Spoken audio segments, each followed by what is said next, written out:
Welcome, welcome, welcome. You've championed yourself. Who are you?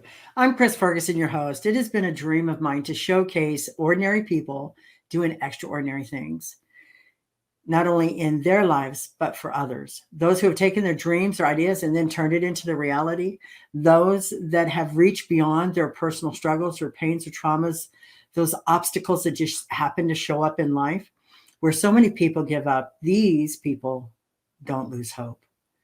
They don't know where they're going. They're walking through everything, stepping beyond the challenges, but they trust themselves enough not to give up, to do the follow through in personal life, their career, and in relationships. This is what I call a champion. Today, I have somebody I truly, truly respect on so many levels. She's doing a lot of the same things I'm doing as far as books and wanting to get out there on the speaking stage. And she's already had her TEDx speech. And I'm just like, oh, I'm so jealous, but I'm like, she's my inspiration. So let's please welcome back Rachelle Babler. She's been here before, but I could talk to her again and again. Oh, you're so sweet. Thank you so much. I appreciate it. And I'm so excited to be back here too. Oh, it's my pleasure. It's an honor for me. We have a connection in law enforcement with your forensics. Can we do a recap of what you used to do and how it all happened to what you're doing now? Yeah. So I grew up in San Diego, and my dad was in the Navy, and he got stationed here when I was like 2 years old. We came from LA, and I've been here since. So this is all I know really is San Diego. And after high school, I actually became a paramedic, and I was helping people with their 911 emergencies for 6 years. And then the contract came up for negotiations, and many of us weren't going to get carried over to the new contract. So a lot of us started going back to school. And that's when I took a forensics course and got hooked. And I went into forensics, did a whole career change. For 20 years, I analyzed evidence from crime scenes. I testified in court. I did a bunch of research on the fabrications of latent prints. And I taught that all over the country to different law enforcement agencies. And I was on a really great board, a prestigious forensic board, where we were creating disciplines and standards, guidelines for my discipline, which was latent prints, for the country. So it was an incredible experience and I loved it. But in 2017, my intuition was telling me there was more for me to do. And my internal voice just kept getting louder and louder. And I finally listened, and I was flying back from a meeting back east, and I was on the plane, and I was like, I'm done. And I went back, gave my 2 weeks notice. I had no idea what I was going to do. No idea. Like, everybody's like, what are you doing? Because everybody was shocked and surprised. And I was like, and I kind of lied because I was kind of I didn't have a plan. So I was like, oh, I got some things lined up, and was very vague. And I became an entrepreneur, and I immediately surrounded myself around people that were like-minded. Like I went to a co-working space called WeWork. I got a desk there. I just surrounded myself. I was 46, and I'm around a bunch of 20-year-olds who are like, these incredible, inspiring people who are just hustling and, fulfilling their dreams and passions. And they really inspired me and helped me to like transition into the entrepreneurial world. And, because I spoke in forensics and did a lot of teaching, I loved supporting speakers. So I naturally gravitated to supporting speakers, helping them get connected to events and conferences. I do podcast outreach. I help clients get clear on their idea for the TEDx stage. And my newer program is really helping people share their story in a song, advocating through music. So it's been a fun journey, and I've had a weird eclectic background of careers, like jumping from all the things that I've done. But I see now how everything's come full circle on helping me with what I'm doing today. So I love that. And the thing is for me in law enforcement, it had to be all analytical. It had to be by the book, by the law, the letter of the law, and we were held accountable for it. And then when I went through the academy, they said, well, you guys got to rely on your gut instincts. And they had no idea how magnified my gut instincts were. So it was like, okay, I just kept my mouth shut. You don't know something and you don't want anybody to know. You just learn not to say anything. Yeah. And so, and I, again, loved it. And But it's interesting, you were talking about that, and I don't think I ever told you before, but when I was at the high school, I had a crime watch for kids. But I was at an alternative school, so a lot of these kids had one foot in the criminal justice system, one foot in the education system, and they were about ready to get booted into both on an adult level. Yeah. So I took instead of taking, hey, let's become cops, I was like, let's look at the different areas of the criminal justice system. And I used to set up crime scenes in the library, and I used to show them how to take latent prints, and I used to hide latent prints so that they could figure out, this way I'm not marring up the furniture in the school. Yeah. But I was laying down, different fingerprints, and they had to understand. And I brought forensic people from the local law enforcement office or department to come into the school and talk about the different things. And, this guy was so cool. He gave one of the kids one of the sanitation suits that you put on, the white sanitation suits. It was hysterical. I called him my Oompa Loompa for years, but he was hysterical and running around the school that afternoon wearing it. So just the simple joys of it. But forensic was a huge thing, and a lot of kids want to know about it. Yeah, it became very popular after CSI, that show came out. I got into forensics right before that. And then when CSI came out, everybody wanted to do forensics. And, the schools are saturated with students, and which was great because, it really is an interesting and profession. And there's so many disciplines that you could do. I did fingerprints and latent prints, but you could do, ballistics or DNA or, blood splatter. Blood splatter is a big thing in homicide cases, crime scene, reconstruction and things like that. So there's a lot of different areas that you can get into, the toxicology and things like that. And trace evidence was always interesting to me, hairs, fibers, paint, all that stuff. But yeah, it was, and kids really are interested. Like when I think I've done some lectures at high schools, and the science teachers really like doing the forensics because their kids get really interested in that. They do. And so that, I think this was another just connection that we have of things that we've done in the past. But when you became an entrepreneur, what made you, where did you start out? How did you start out? Because I have a lot of listeners that are sending me messages. How did you get started on a podcast? And it was, okay, let me help guide you. Yeah. I know. It was interesting because, like I said, I quit cold turkey. So I just made a decision on a plane. I came back, gave 2 weeks notice, and I was out. And I had to surround myself with people that, were entrepreneurs and doing their thing and really learn from them. But what I did was, I ended up meeting somebody at that co-working space. She was a coach, and I hired her to help me figure it out because, you can't, sometimes we try to do it on our own, but it doesn't really work out very well. It's nice to get somebody else's perspective and really be able to dive into your passion, your purpose, your why, and help you kind of mold that into a business, a purpose-driven business. And so I hired a coach, and that really helped out. And then over the past several years, it's kind of evolved into, okay, I'm starting here, but now it shifts and goes maybe into this direction. And then I got more and more clarity as I did that. So, and I think too, when you become an entrepreneur, you constantly are shifting and evolving as you grow, and that's okay. I think some people look at it as when people ask me, they're like, what are you doing now? They can't really, even though I share on social media what I do, but some people can't quite follow it.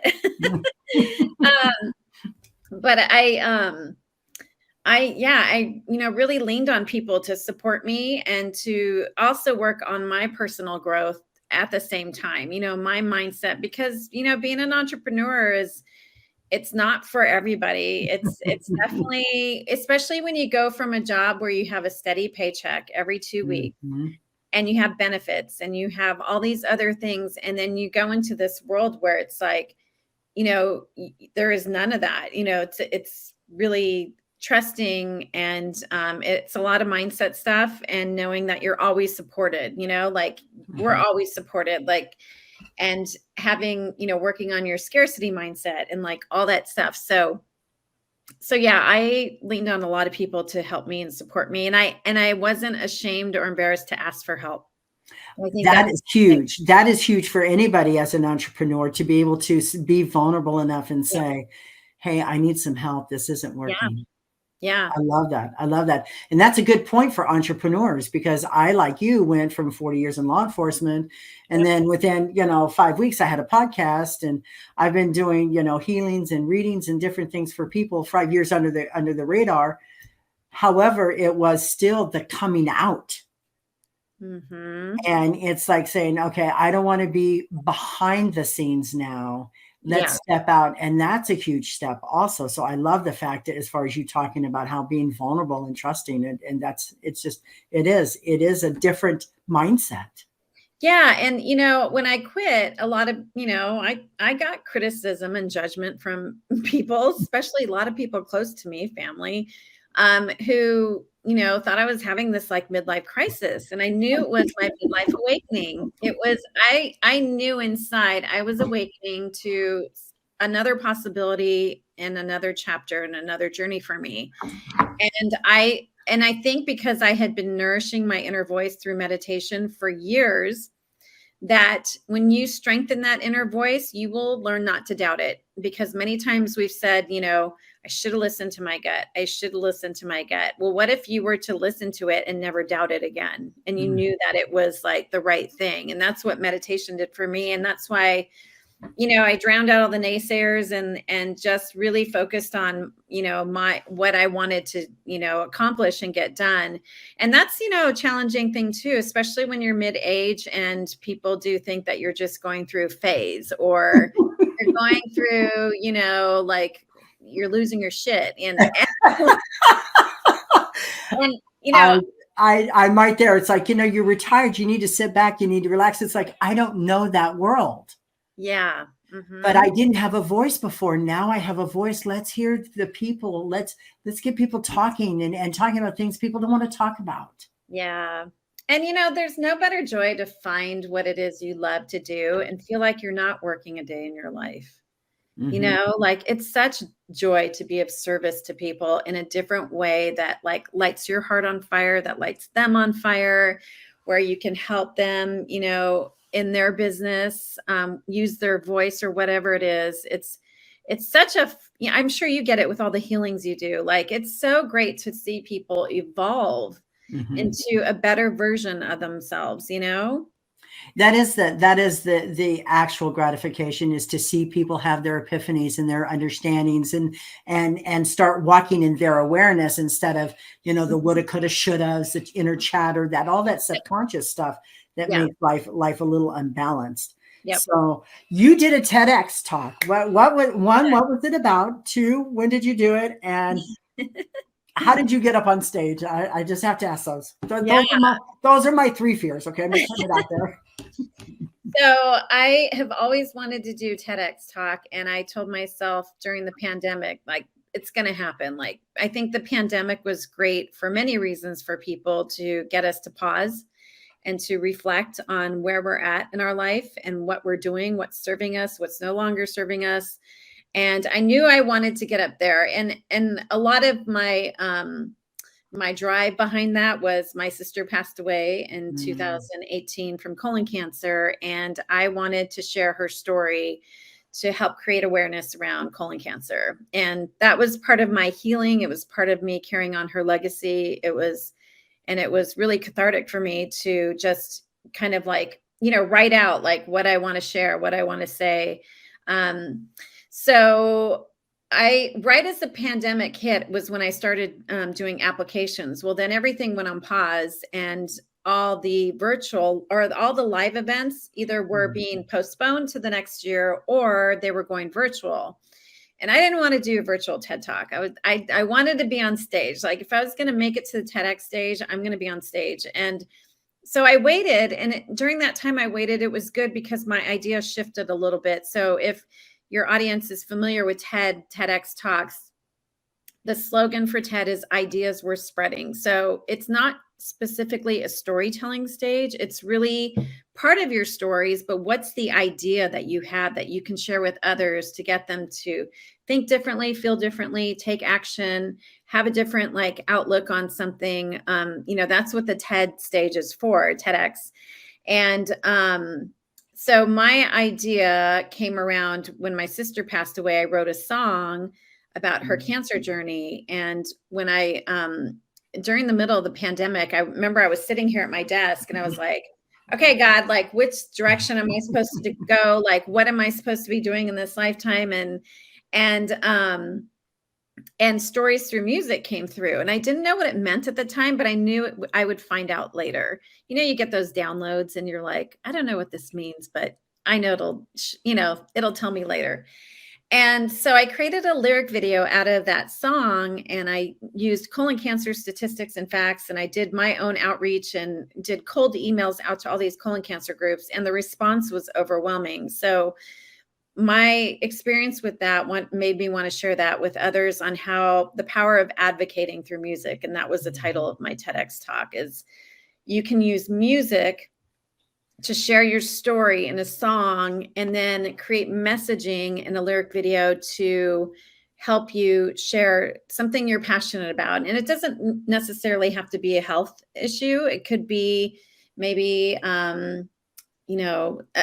awareness around a certain specific thing like suicide awareness, or maybe it's around, self-sabotage, it could be anything, whatever you want to advocate for. And so I started applying again. And last year on my 50th birthday, I found out I got accepted to speak at TEDx West Monroe. And it was their inaugural event. It was their very first one. It's in Louisiana. Mm-hmm. About 4 hours north of New Orleans, in that northern part. It's definitely in the backwoods. Yeah, and it's very small. I had to look on the map. I'm like, where is this? And then I got accepted in March. The talk was in October, so I had 6 months to get ready. So if people are wondering what the process is like, you never know how much time you're going to have to get prepared for a TEDx. We tell a lot of our clients to not write out their talk until they get accepted, because you never know how much time you're going to have. So they told me I had 12 minutes. TEDx and TED Talks are 18 minutes or less. And there's a reason for that. They did, their own research to show what's the attention span of the audience to keep them engaged and what length of time. So 18 minutes was the number. So you'll see TED and TEDx talks are anywhere between, some are like 3, 4, 5 minutes to 18 minutes. So then we were coached. They had a team, and they had a couple of coaches. We would meet on a Zoom and a Facebook group, all the speakers, and we would get assignments to do, like, okay, now your 2-minute idea that you had on a video that a lot of events asked for when you start applying, now is going to expand into 4 minutes, and then 6 minutes. And so over that 6-month period, our talk just started to grow, and we started to write it out. We got, tips on things to share, things not to share, what to wear on stage, what not to wear on stage, jewelry, like, all the things that you need to be familiar with before you get on the stage. And then about 4 to 6 weeks from the event was when I started memorizing it, because you have to memorize there's no teleprompters. I think a lot of people think there's teleprompters. There's not. You got to memorize your talk. And I don't have a very good memory. I feel like I could read a book today and forget tomorrow what I fucking read. Like, I can't remember. And I don't know if it was I had a brain tumor in 2008 and I had radiation. I always blame it on that. It's like, so I was really nervous about being able to memorize it. So they gave us strategies on how to memorize. And I kind of found what worked for me, and I memorized my talk. And then the time came, I flew to Louisiana with my kids, my mom, and one of my best friends came out to watch too. And it was at a beautiful church. They had a really pretty stage. And Friday night we had a speakers dinner where all the speakers got together and we got to meet each other. And then Saturday morning was showtime. So we showed up, and that's when like shit got real, and you're just like, oh my God, And that's when, like, I remember I was in a room kind of practicing. I was the first to go. I asked to go first because I wanted to get it done. And I went first, and it was an incredible experience. I highly recommend it for anybody. I think everybody has an idea we're spreading. I do. Nobody, and I'll hear clients say, "Well, this topic has been talked about a lot. Mindset or mindfulness or whatever it might be, business stuff, strategy, but it has not been talking to by you. Your experiences are so different than everybody else's, and that's what makes every talk unique, I think, because my experiences are very different than yours and anybody else's on this planet. So I think everybody has something to share from their experiences that they had. And so I did my talk. It was done. I got to watch all the other people. And then, at the end of the day, it was just like, just that relax, like that, all that was off my shoulders, and it was done. And it was an incredible experience. And then what happens after you do your talk is, they go through editing and they edit all the videos. And then once those are edited, they upload them to YouTube or through a YouTube link for TED. And then TED has to review them all because TED does have guidelines and rules, and they want to make sure that your talk followed that. And then once it gets its blessing, they create a YouTube link, and that's when it goes live. So you never know when it's going to go live. The coordinator is watching, and he let me know. And then when it goes live, and then you're like, oh shit, again, because now the world can see it. I love these oh shits. Yeah. I do, because I call them butt puckering moments, because that's exactly what happens. You have that physical reaction to all these emotions. And so, yes, I couldn't have a voice when I was a kid, as a teenager, because of the times. Kids were to be seen and not heard. Let's just be real. Yeah. Then as an adult, because of my brothers being killed by a drunk driver, I got into law enforcement because of the injustices. Yeah. And then, as I know, in law enforcement, you can't have an opinion. You can't have that voice. You can't speak out. Yeah. You have to be very politically correct. You have to just be very quiet. Neutral in everything. It's not an opinion. It's not a judgment. It's not an assumption. It is just go about the facts. Yep. So after 40 years, all of a sudden it was like, use your term, holy shit, what do I do now? Mm-hmm. So I was like, okay. And then I want to talk about your book that's coming up, because I decided I wanted to started writing, international bestseller 3 times, and now another one's coming out. So I'm loving that. So that was my way of stepping out and still being invisible. Does that make sense? Mm-hmm, totally. Yeah.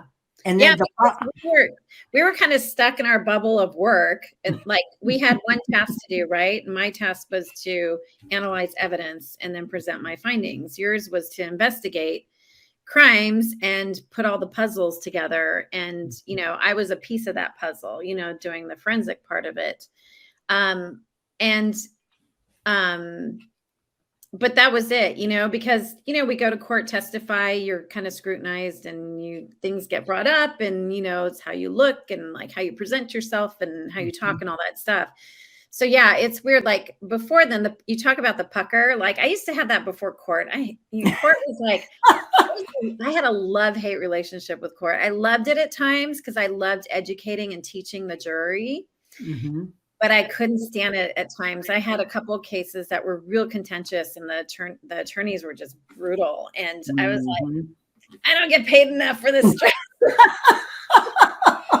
Well, people don't realize all the stuff that goes on behind the scenes. Oh yeah. In a court system. And so I'm talking to somebody who's an attorney and say, let's just talk about it. Let's just get real about it. Yeah. Because the thing is I think if you bring awareness to this stuff, it's crazy. People don't have a clue what happens unless you've served on a jury or been called, subpoenaed for a jury position, or you've been a victim or a criminal, Yeah. And it's weird the paradigm shift of like my before entrepreneur and after, because before, in court and, I would really self-sabotage myself because you had to be perfect, right? Mhm. If you messed up on a case or if you did anything wrong or said the wrong thing on the stand, I mean, it could blow the case up, right? So Mhm. it was like a different kind of, you know, uh, I don't know. It was just a different energy and a different mindset that I had. And then when I jumped into the entrepreneurial world, it's weird how like now me speaking or doing my TEDx talk or doing other things, like I don't care if I mess up. Like I have such a different perspective. Like I'm just sharing from my heart. And Mhm. if I say something like, I don't go into the self-sabotage like I used to. It's so weird. Like it's almost like this completely different person, if that makes sense. It does. Yeah. Because I think well, it's not even playing a role. It's just speaking the specifics of this case, speaking the science, speaking the understanding of, and of course, your education comes in, your training comes in. Yeah. When I was in corrections, my specialty was hostage negotiation. When I got into law enforcement, it was gangs, but I also had that love for criminal profiling. Yeah. And so went down that path and have loved it because it's all human behavior. And that's what I was always about as a kid, is that observer watching people's behaviors. Yeah. So Yeah. it was a great transition as I got older to get to that point. Now at this point, as a brand new entrepreneur, coming out of well, I've been one for like the last 5 years, but really coming out and saying, I'm here now, I'm ready, let's go. Yeah. It's a little, holy mackerel, what do we do now? And you have your clients and they're like, oh, we saw your podcast. You're like, okay, so you start self-criticizing and saying, okay, what did you think? Did you like it? How could I improve it in your Yeah. mind? And then Um, as time has gone by and I've developed a lot more confidence in doing it, it's like, no, we're just going to do it. We're going to have a cup of coffee. We're going to have a conversation. We're going yeah. to showcase people who doing ordinary things in time where media just isn't allowing anybody to be original or authentic. Yeah. And so, you know what? That is who I am. That's what I do. And you know what? I'm rolling with it because I love this, because it's me, being authentic Yep. and being of service, because Yeah. that's who I am. That's why I love your podcast so much, because you just like, it's such an organic conversation and very supporting and, it's sharing like all these amazing people out there who are doing so many great things for other humans and helping others. I've had an honor. There's a gentleman I want to interview. I haven't gotten him yet, but he's been through so much, and I've known him since early 2000. And he became a teacher at a school, and he was falsely accused of sexual assault of a student because he caught her stealing another kid's money and said, I'll give you the opportunity to return it and I won't report you. Well, she went home and told her mom that he touched her. Oh, And so being in charge of this at this high school, I was for the school board police. I was like, okay, let's start talking. This man was so motivational, so well liked, so understood the kids. He could relate to them, teach them things. He was an English teacher. So I love the fact that he was teaching them to bring them up to the levels they needed to be successful in life. yeah. And so I started talking to kids, and there was kids in the room, and this girl was there, and she lied. They actually said she lied. They showed me on their cell phones where she said she'd gone home and told her mom a lie. Yeah. And so it was adjudicating this teacher because so many false accusations happen. I mean, there's some I've had to escort teachers out of the school to a patrol car to be arrested. I'm just saying that does happen. Yeah. Every state in every city, county of this country. Yeah. However, in this case, it was just false. and to help vindicate this man so that he could still become the person he was. And then the kids just didn't want anything to do with her because they attacked the one teacher they saw as being very supportive and teaching them new things and how to be authentic. And he was the step teacher. He did boys and girls step teams. He put a lot of energy in all of that. And at the high school we were at, that was the culture that they needed to have. Yeah. Yeah. And so it was like, you know, I had to defend 4 boys against false rape charges.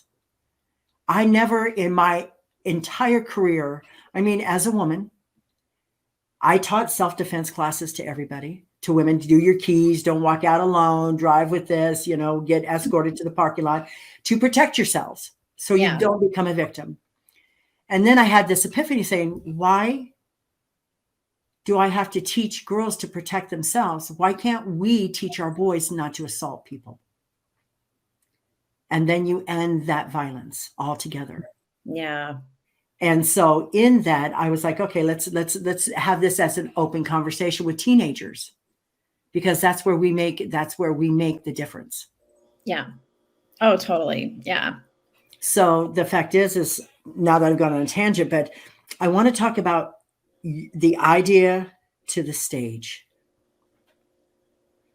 Yeah. So is this what you're doing now as an entrepreneur, helping people get to the stage?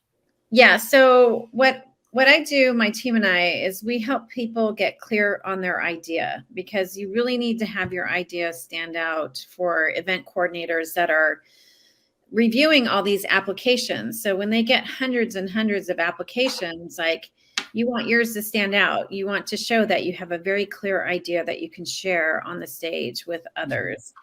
And so we go through a process. We have some sessions. We go into stories. Many times the idea can come from the through line of your stories. You know, you share all your stories, and you'll see like there's ties to things, and you can come up with your idea through that. Some people know what they want to share. Some people don't know. And then from there, like I said earlier, you just start to expand on that. Once you get accepted to talk, then you start building on that idea.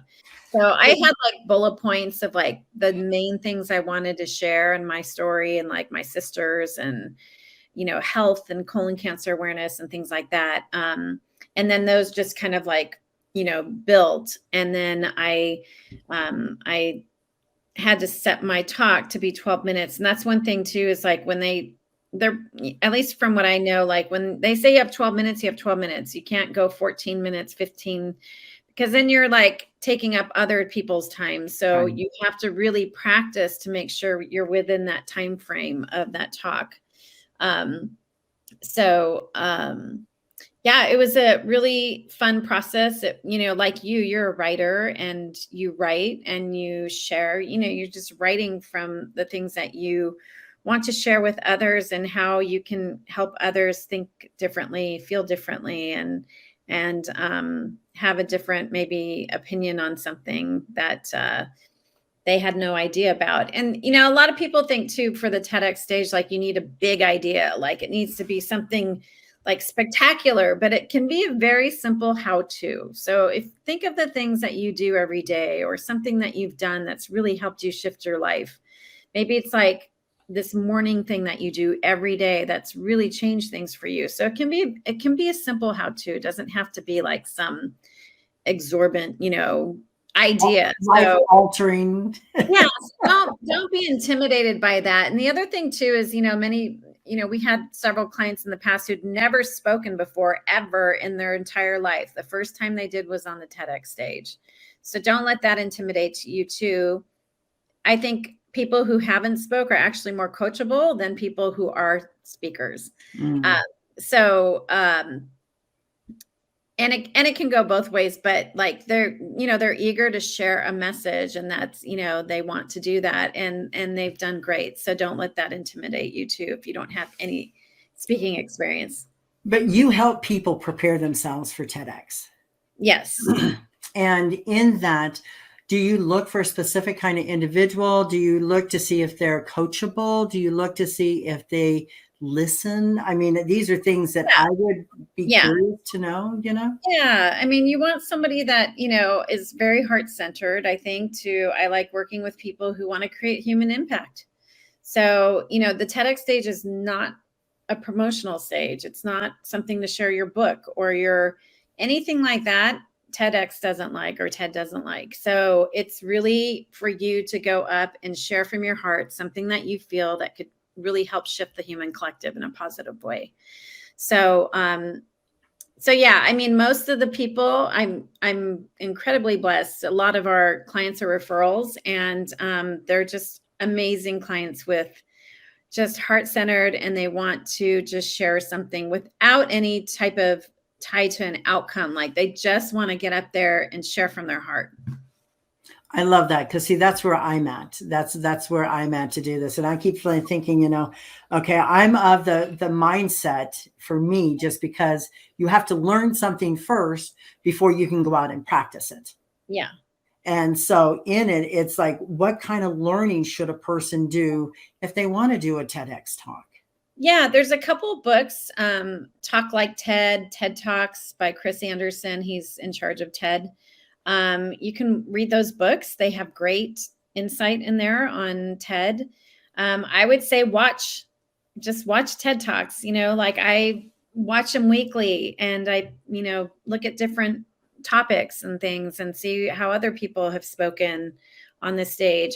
There's TEDx salons, which are really great. There's one here in San Diego, and what those are a way to keep the TED spirit alive in between events in that city. So you can get involved with TEDx salons where you can listen to TED Talks, and then people get together and they comment on it, or they give their opinions.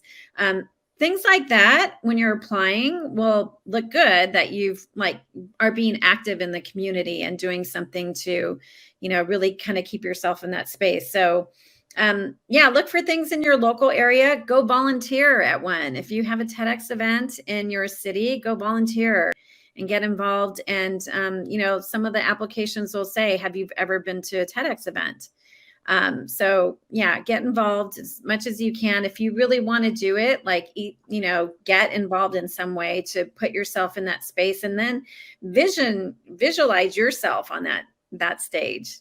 I love that, because the fact is I'm sure there's lots of people out there who have, like, the whole purpose of this podcast, has an original idea or have had experiences in life, because not everybody's experiences are the same. Nope. But the one thing that comes to mind, and this is what I had a brain fart before, was because of these perceptions that I had to go through, I had to learn their perspective of the situation so that I could communicate to defend them.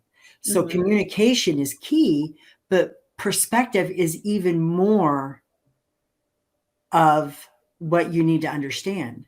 Mm-hmm. So if you're trying to put your perspective out in TED Talks or in a TED Talk, how would you recommend that versus then just communicating? Is that a good question? I'm trying to get it, formulate it right, because communicating is one thing. I could read a book to you and tell you, this is what the policies are. This is what I wrote up. This is the requirements, but how you perceive it could be totally different.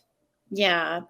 And, you'll get guidance when you get accepted. Usually they have a team of people that will help you architect your talk, like give you tips on what things that you want to put into your talk that's going to make it more impactful.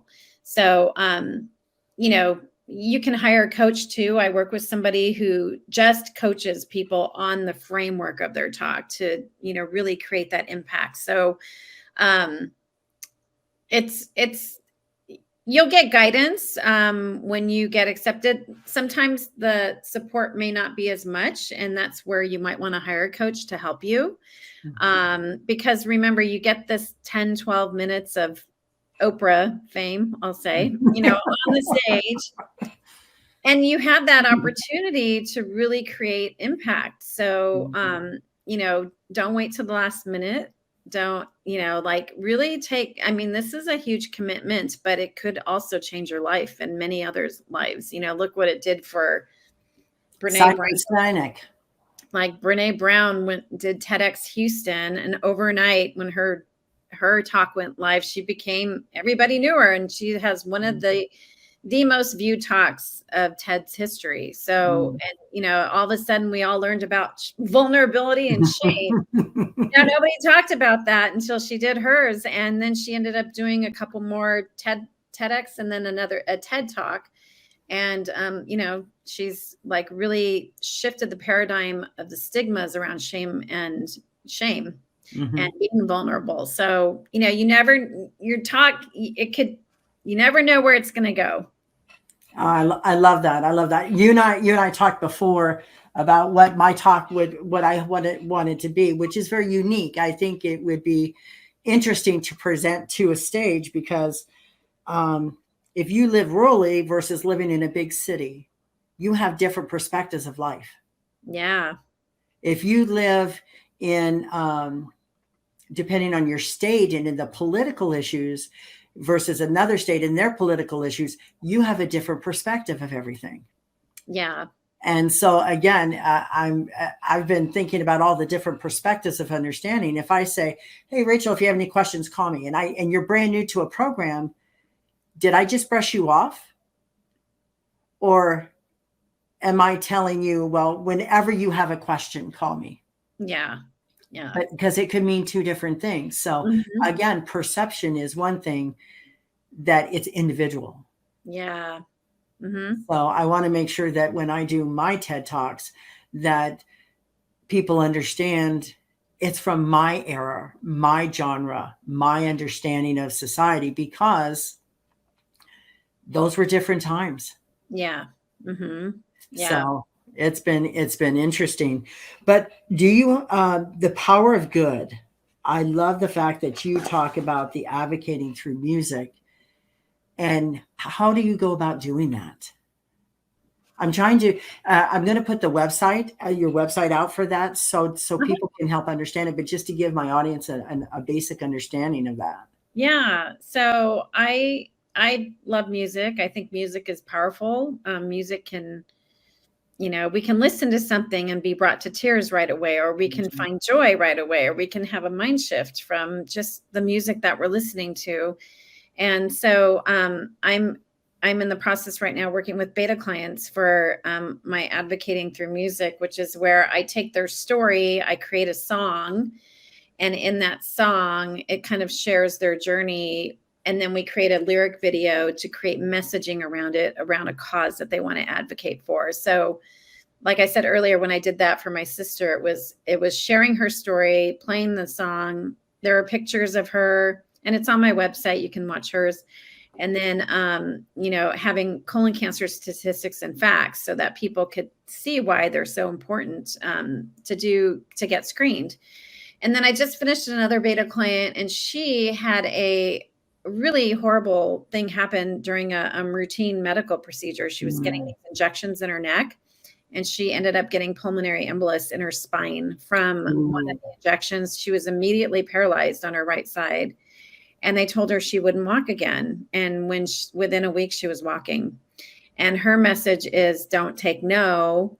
And you will find all your wins in the baby steps that you take. So it's very powerful. And I loved how hers turned out too. And it was, very healing for her to go through the process to share. Now she has this song. We uploaded it on iTunes. Her family can download it.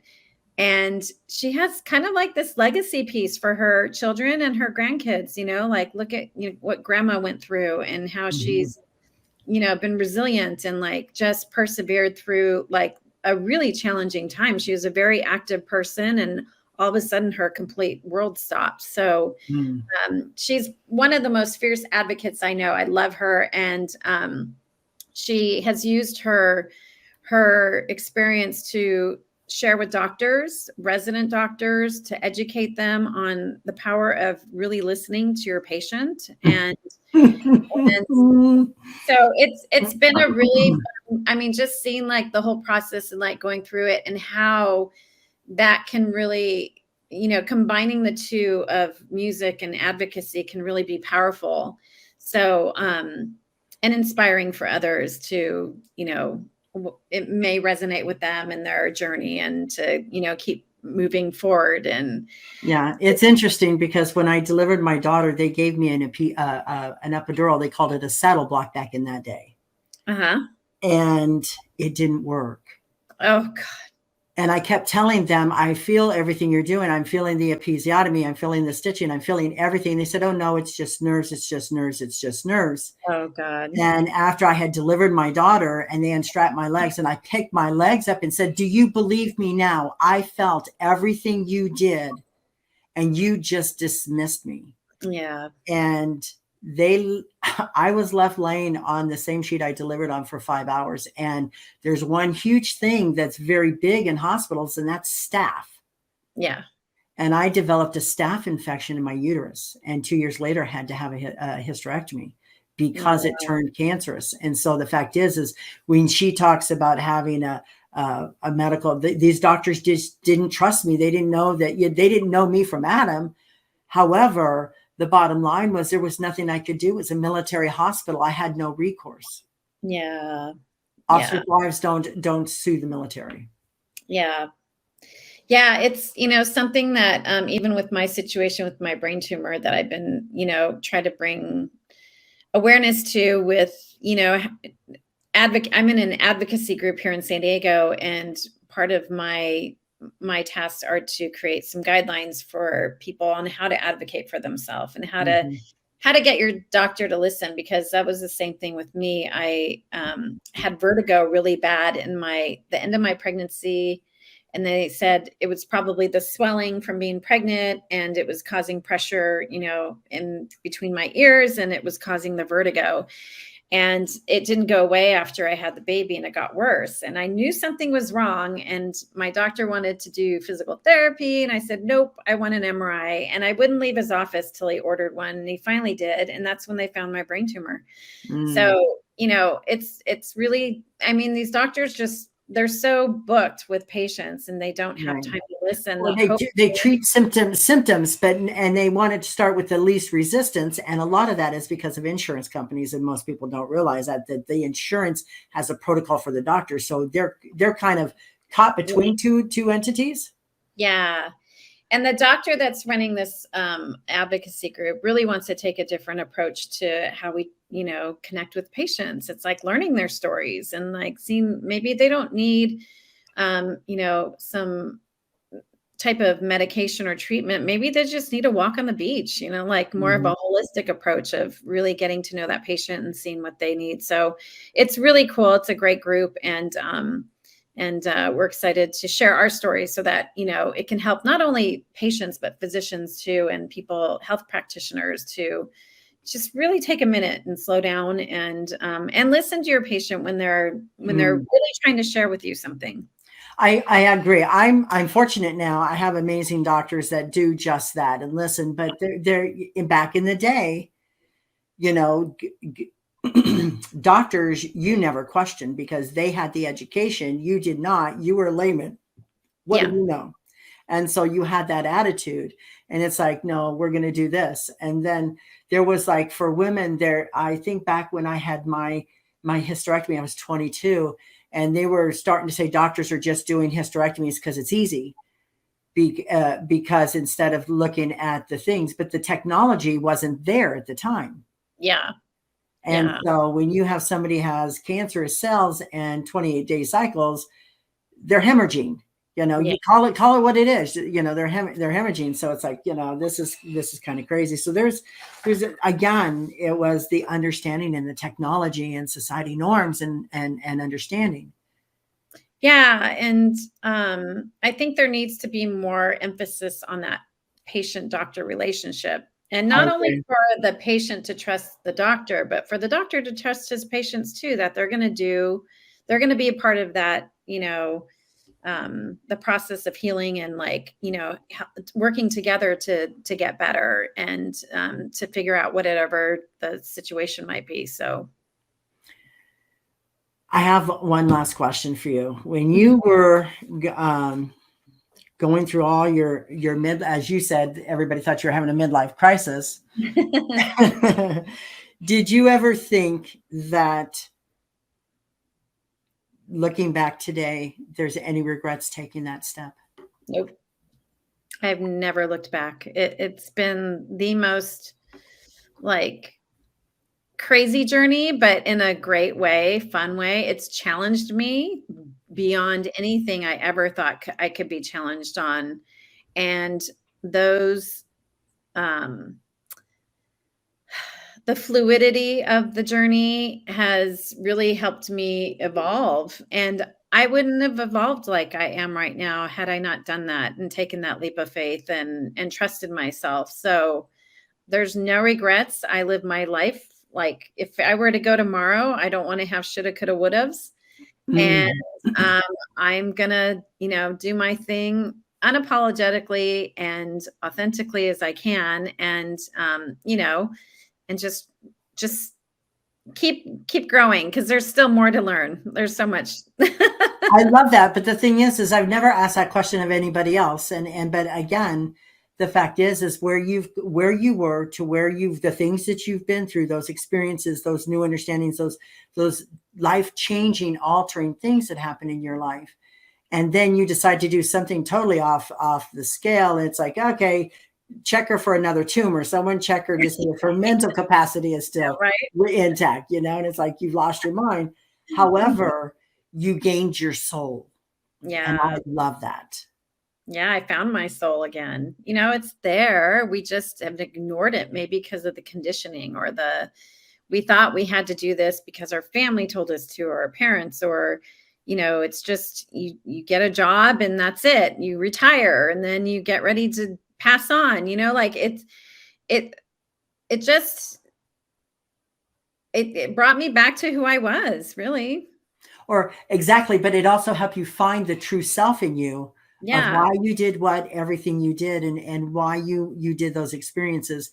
And see, a lot of people discount that. And Yeah. so that's why I asked that question, because Yeah. it's a huge question, but the response is even better because it shows how people can say, you know what, I can choose not to do what I want to do, but if I can also choose to do what I want to do Yeah. and live my best version of me. Yeah, I have this thing that pops up. I have this app called Remindfulness. It's a really great app if you want something to come up and remind you of something. And so every hour it reminds me, what if this was your last week? What would you do different? Or what would you say or think or feel or do?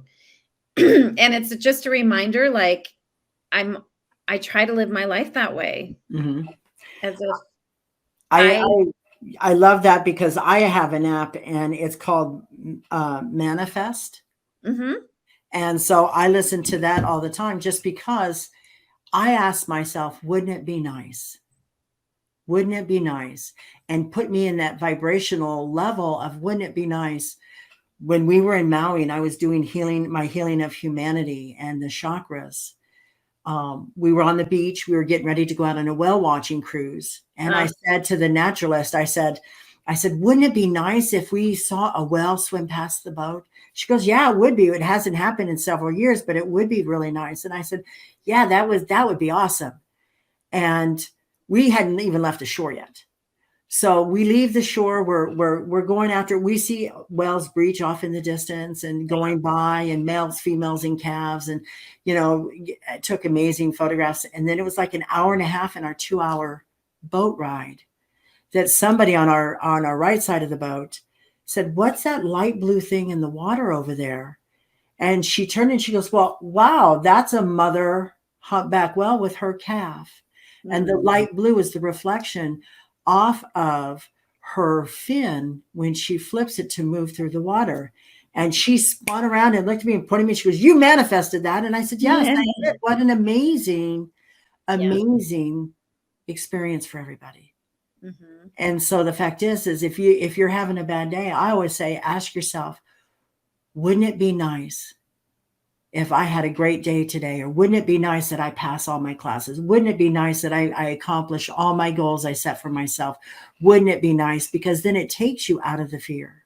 Yeah. It takes you out of the resistance. It takes you out of all of that to be in that vibration saying, wouldn't it be nice? Yep. Yeah. That's awesome. I love Maui. I lived there for a short time. It's beautiful. Well, we did the whole island in 5 days. And that, as you know, is a task because of the population and the roads and the Yep. road to Hana. We did Oh, that. God, the We, windy road. yeah, we went to the Hakalikan National Park where the seven sacred pools are. Ah, I did drumming there on the beach of the Black Sands. I did drumming by the falls. We couldn't go by the pools because the water was so rough and it was coming in and out so rough. So they wouldn't let people go down there. They didn't want to have to do rescues. I met some amazing, amazing Hawaiians and had a conversation. And we talked about their huna, which is what is their spirituality. And he was a park ranger, very young. He was creating a rope out of coconut vines. wow. And so we talked about that, and we were talking about things. And I happened to, we were staying at the Marriott, and the general manager there, Hiram, when we first got there, walked by, and I said, "Excuse me, sir." I said, "I love your necklace. It's beautiful." And he looked down at it, and he says, "It's interesting because it's our tropical medicine here." And I explained I was a shaman, and we started talking, and then all of a sudden he took it off and gave it to me. Ah, how sweet. Yeah. So then when we went out hiking, this green object looked like a baby mango fell down at my feet. And I just looked at it. I didn't know what it was. I said, here's Hiram's medicine.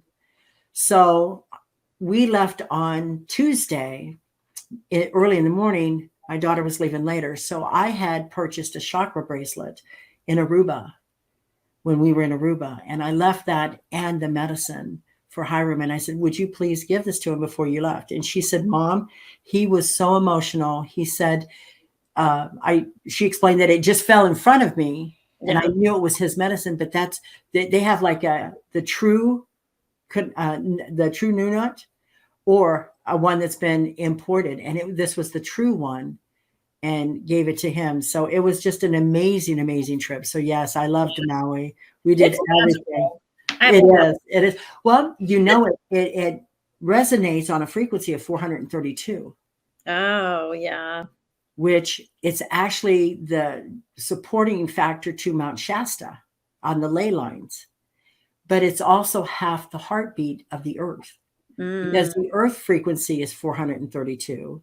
Wow. Your heart vibrates at 432 megahertz. And the other half is in Great Britain of the That's heart. so interesting. So yeah, so when you look these things up and do this and it is amazing. So when are you writing your book? So I'm writing my book right now. I'm hoping to have it done in the next couple months, where it's going to be like, edited and reviewed and stuff like that. And I hope to have it out by summer. And then Mark and I, my guitar instructor, we're going to release our album this summer, my first album too this summer. Absolutely. Let me know and I'll post it all over my page and connect it to your podcast. Thank you. Yeah, it's been a lot of fun to just create music and just write, like you. I mean, writing is just, I never thought I would enjoy writing so much as I do now. Not writing reports anymore, but writing just like creatively. It's funny you say that because in 1983, I wrote a poem. I was a poet as a kid. That's how I released all that energy. Oh, I love that. And I wrote a poem, Cops Are People Too. Oh, yeah. And the thing is I never knew in 1983 how prevalent it would be in 2021, 2022. Right. Yeah. And so I always wanted to be that poet. And so life happened, had to pay the bills, was a single mom for a while and still had to pay the bills and stuff. So you let go of those dreams. Yeah. And so the fact is that now that I'm focused on me and my empowerment and my growth, it has just been life altering. I've met amazing, amazing people like you and a lot of the people in the serving circles and the networking groups that I'm a part of. And so with that, it's been life altering. Yeah, it's been amazing. Fun ride, right? It has. Rachel, thank you. Thank you for being here today. You're welcome here anytime. When your book comes out, bring you back. Let's talk about that. Have some coffee. Have a good time. Thank you so much. You're so sweet. Thank you. Hang on. Wow. Wow. It takes a special kind of individual. And this is why I have so much respect, so much love, and honor Rachelle Babler so much. It takes that individual to dream their thoughts and their ideas and turning them into the reality. People don't realize the steps that it takes, the courage to say, I'm done. I want to do something different. I'm on my journey. I'm on my path. Rachelle, she stepped past her fears. She stayed the course. She had the courage to do the follow through. Rachelle Babler, you've championed yourself. Now we know who you've become. Thank you for sharing your ideas, your thoughts, and your dreams with us today.